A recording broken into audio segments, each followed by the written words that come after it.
This is Italy's oldest legend. They say that if you touch Juliet's bronze statue, you'll spend your whole life in love with your soulmate. And if you're struggling with love, all you have to do is leave your question on the wishing wall. Before long, you'll receive a reply from Juliet herself. Juliet will help answer your questions. But I discovered the truth behind all of this. At dusk, a woman collects every single letter from the wall. Then she takes them to a nearby restaurant. Inside, there are several other women waiting. They pass the letters around to each other. That's when I realized they are the Juliets from the legend. Every day, they reply to people's love problems. Out of curiosity, I decided to join them. The next day, I went with Bella to collect letters. I knocked loose a stone from the wall. There was a hidden letter, and the date on it was from 50 years ago. The letter told a love story full of regret. An American girl named Claire had fallen in love with an Italian man, but her parents were strongly against it. She didn't know what choice to make, so she wrote to Juliet for help.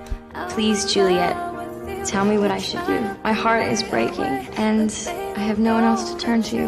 Love, Claire. Faced with this letter from the past, everyone else thought it didn't need a reply, because 50 years is enough time to change everything. The woman who wrote it had probably already made her choice, but I believed this kind of devoted love deserved an answer, and that maybe she was still waiting for Juliet's reply, so I decided to write back. After finishing the reply, I mailed it together with the original letter to the woman, who had written it decades ago. But a few days later, a young man showed up looking for us. He said he was Claire's grandson. Charlie asked who had written the reply.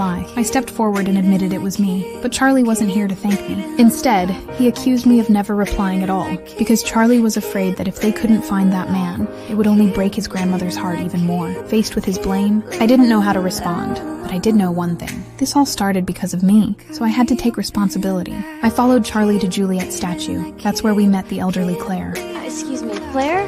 Hi. Hi, my name is Sophie, and I wrote you the letter. That night, Claire told us her story. Now she had returned to Italy, and she was determined to find Lorenzo, the man she had once missed. Her story deeply moved me, so I decided to join the journey, to witness a love that had lasted more than half a century, and turn it into a book. The next day, we officially began searching for Lorenzo. After eliminating one wrong lead after another, Claire became visibly disappointed. I noticed her emotions right away, and tried to comfort her. During this time, Charlie and I walked through this romantic city together. He told me about his past. When he was 10 years old, his parents died in a car accident. From that moment on, it was just him and his grandmother. And because of that deep bond, even knowing the ending might not be perfect, he still chose to stay by her side. Later, I turned this experience into a book draft and let him read it. After finishing it, he was completely moved. That's how he became my very first reader. How come you've never shown your work to anyone? I never feel like it's finished. You know, that's just another way of saying I'm a chicken.